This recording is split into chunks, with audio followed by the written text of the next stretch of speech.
Welcome to my story of the Fraser Island dingoes, their persecution and my fight against it, which led to me being raided and prosecuted, and ultimately still leads to the potential demise of this noble and beautiful animal.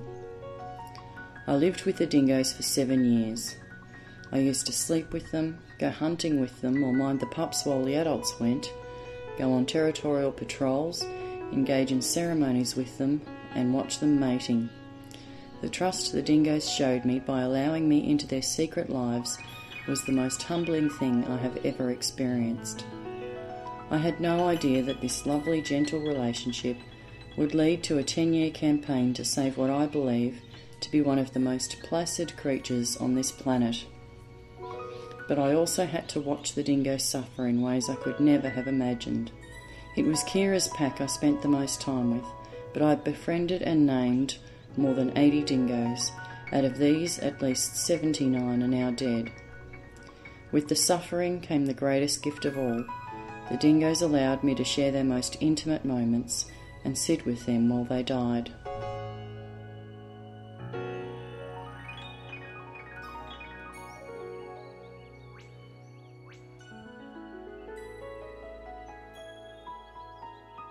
On Fraser Island, or Gari, the Aboriginal word for the island which means paradise, dingoes have had a long history of companionship with people.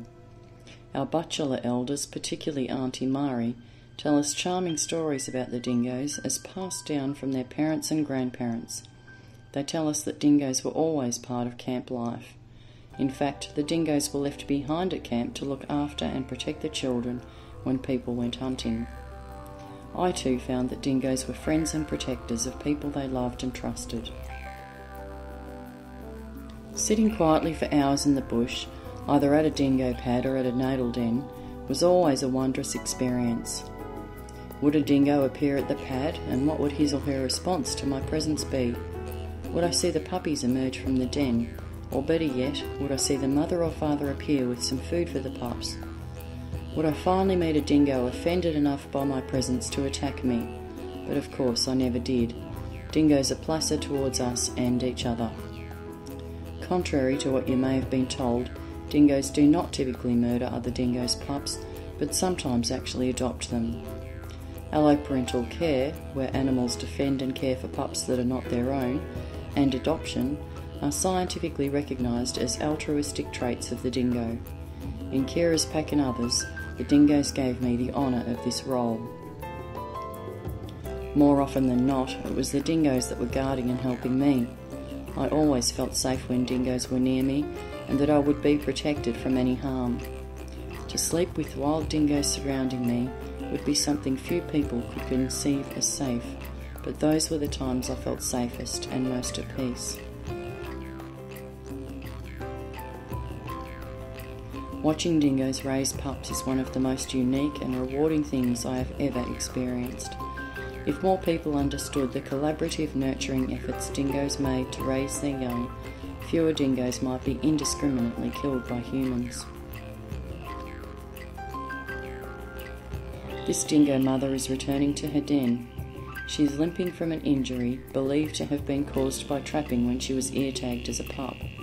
The injury always got worse when she was raising pups because she had to spend so much time running around her territory trying to find food.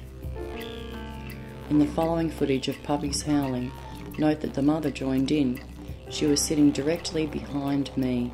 She actually let me sit between herself and her precious puppies.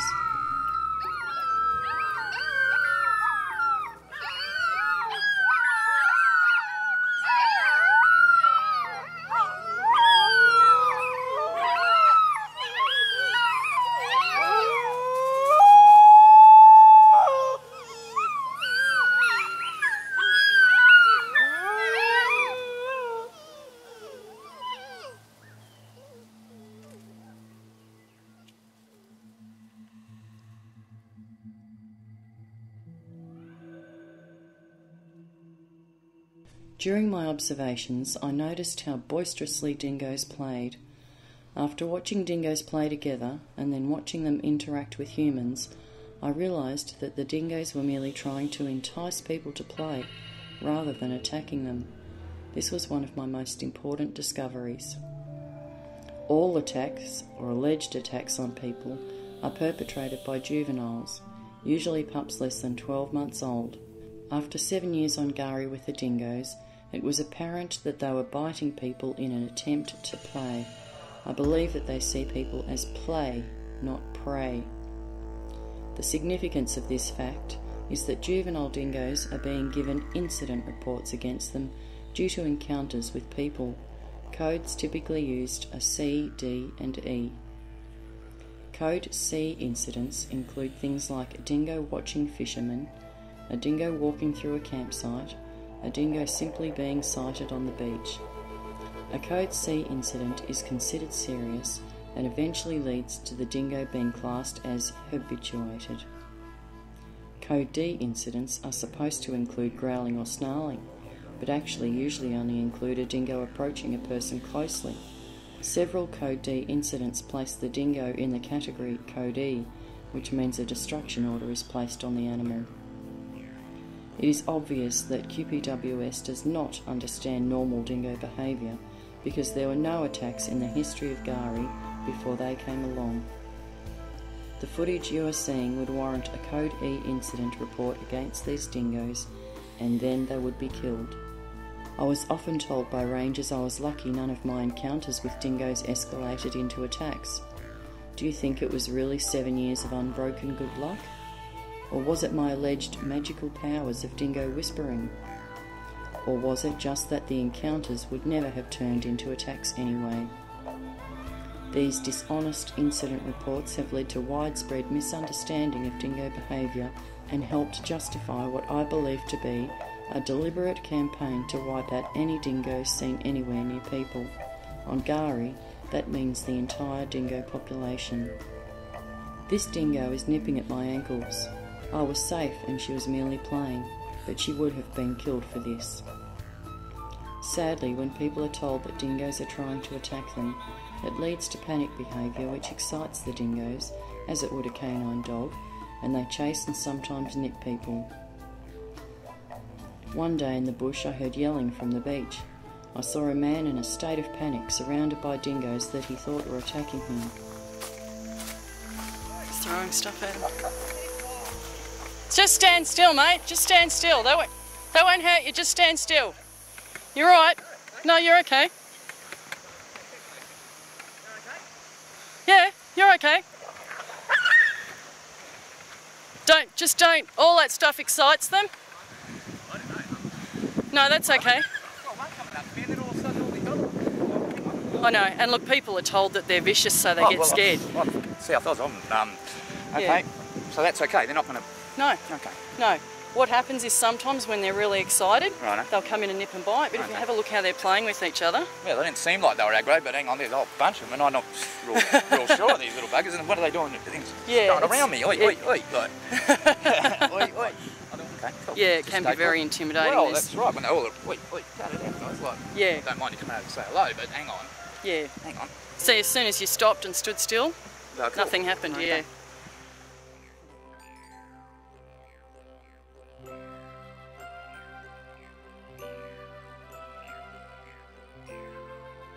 I began to notice that at 3 months old, when the bitch stopped lactating, half the puppies died.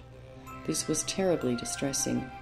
Research told me that in Yellowstone, 85% of wolf puppies survived, whereas on Gari, 50% of puppies died before they were 3 months old. Soon after this, pups of only 3 or 4 months old that had survived were tagged.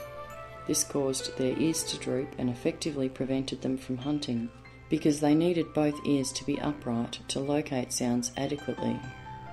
Thus the mortality rate skyrocketed to 80% after tagging, and after lethal destruction of troublesome youngsters, the mortality rate of pups was as high as 90 or 100%, completely opposite to Yellowstone wolf pup survival. Ear tags often became painfully infected. 6 weeks or more after tagging, dingoes still licked each other's ears to get rid of infections. I have seen puppies' ear tags get caught in vines or other foliage, and they cry and panic. Many dingoes rip their ear tags out, and this results in a badly ripped ear for the rest of their lives.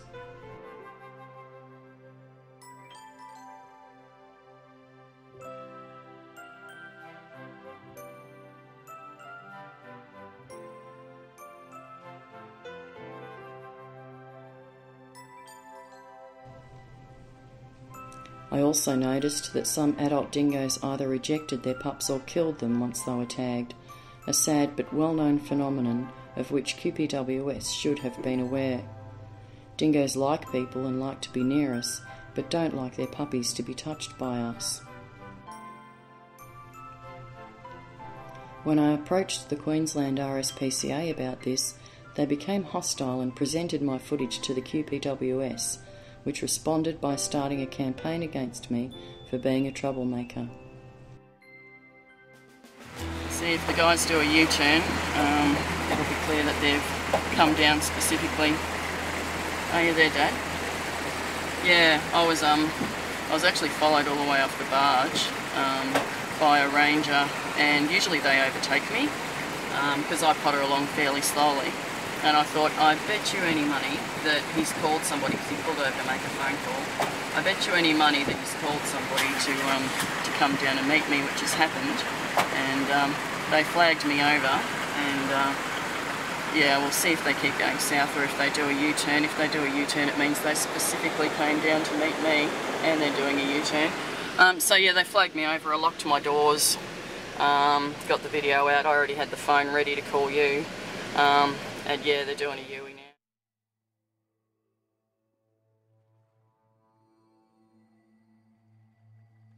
After this, I received threatening messages on my answering machine. One said, H is marked. H was a dingo I had been observing that I was particularly fond of. Not many people knew the name I had given him. Another message was, I love the smell of gunpowder in the morning. Shortly after that, H disappeared. I reported the phone calls to the police, but they said they could do nothing because it was not a threat against my personal safety. Then someone sent me photos of H. He was indeed dead.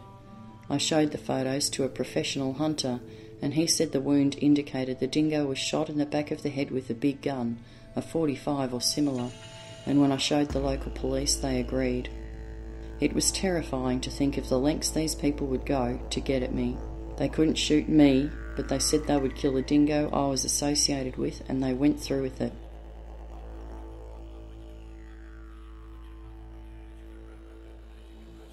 Hazing is a type of aversive conditioning where the dingo is shot by a projectile, often a marble from a slingshot or else rat shot from a .22 rifle. Hazing is painful to the animal and has been shown to be ineffective. Dingoes merely run from the ranges only to return after they leave. One time, a resident told me of seeing a dingo trying to dig a marble out of her own head. Hazing drives dingoes from natural food sources and territorial boundaries, and yet the people doing it say that the dingoes should be allowed to exist naturally.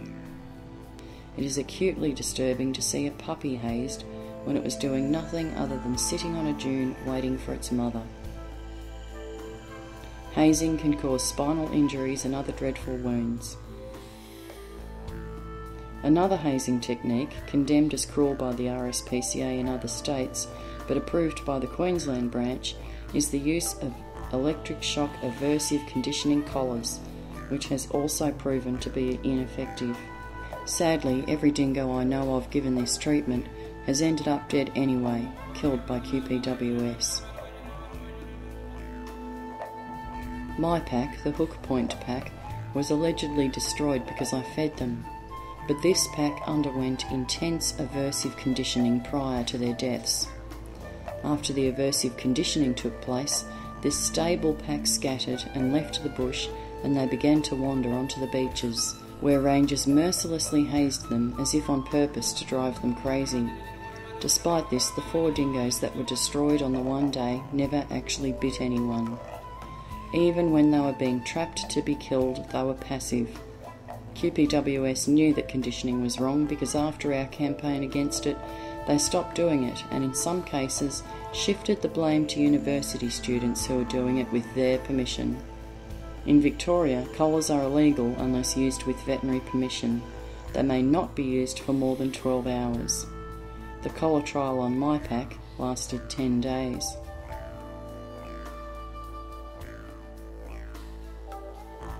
One final point I would like to tell you about is the QPWS so-called humane destruction procedures, which are not humane. It is not like taking your dog to a vet who gives it an injection of anaesthetic which gently puts it to sleep. A drug called Valabarb is injected straight into the heart and the procedure is excruciatingly painful. All vets recommend that the anaesthetic Zolotil be administered prior to using Valabarb, but recent RTI data shows that of about 30 animals destroyed with Valabarb, 9 did not receive Zolotil prior to destruction. Of these, 7 were animals that I had observed. The petty viciousness of some of those involved shows that the dingoes I befriended were not only systematically and, I believe, vengefully destroyed, but were quite specifically denied humane sedation before being cruelly stabbed in the heart and pumped with poison as they lay, submissive in agony and death, even then not attacking their killers. In one case, an animal was injected 4 times in the heart before it eventually died.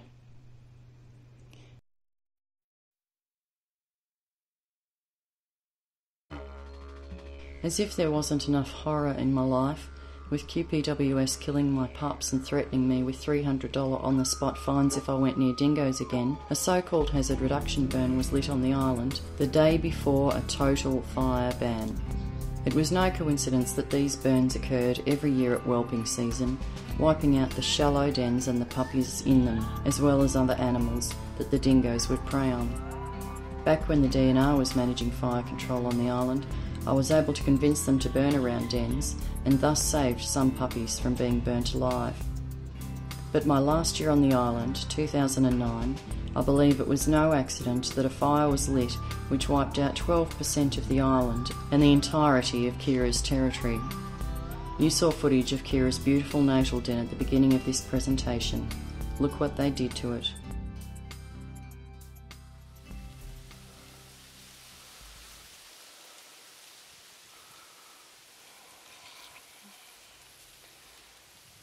Yeah, it just seems so deliberate. It is. Yeah. As Joe just said, this is the first place they started burning, so they sort of, raided me, took all my photos, took all my video. They've had this smear campaign going and they've just wanted it over. They didn't want to leave any evidence whatsoever of any of it, and subsequently they've wiped out 12% of the island in a fire that burned, as you can see, way too hot for 10 days. So no animal's going to survive this sort of heat.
If murder and brutality are humane, and friendship, feeding a starving animal, is cruel, then the world really has gone crazy. Before I fed that single pack of dingoes, I personally watched many dingoes die slow, agonising deaths. The following video may disturb some viewers, however, it is the sort of thing I had to witness year after year on the island. 5 pups in the immediate area in this rendezvous site today. Up the back there is little Pepper. She doesn't look very well today.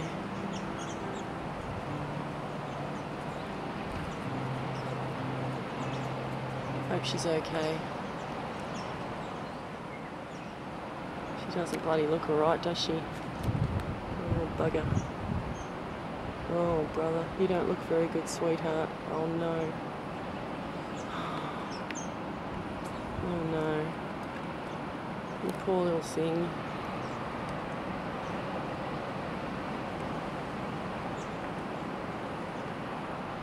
Oh, he knows.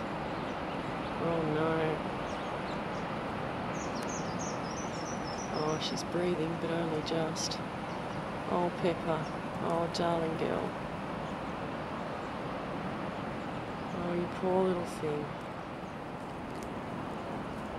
Oh, I think our little girl is dying right now.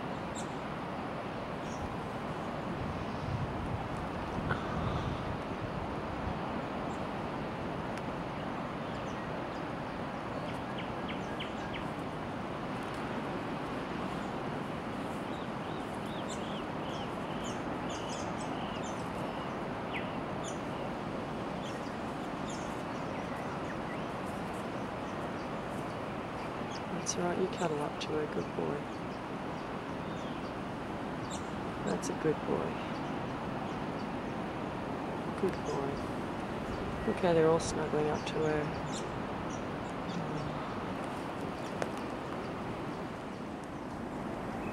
As you know, I'm strictly prohibited from interfering with the dingoes in any way. This is the first time in this national park that I've ever patted a live dingo. The only reason I'm doing it is that I know there won't be any repercussions. I know that Pepper is dying.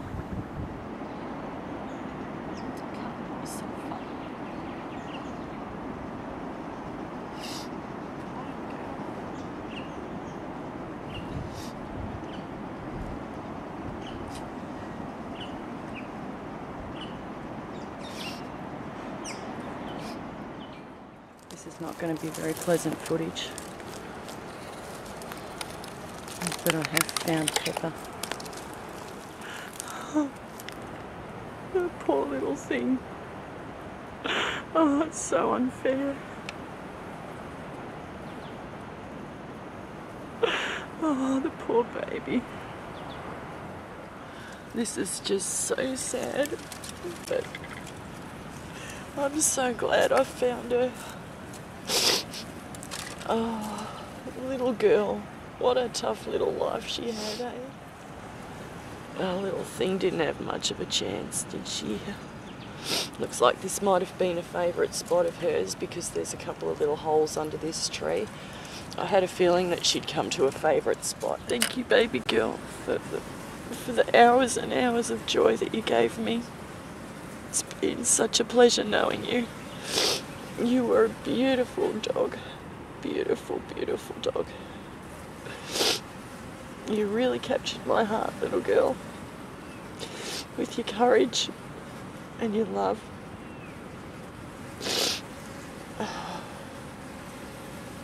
You're a really beautiful girl, and I just want to thank you. Thank you very much.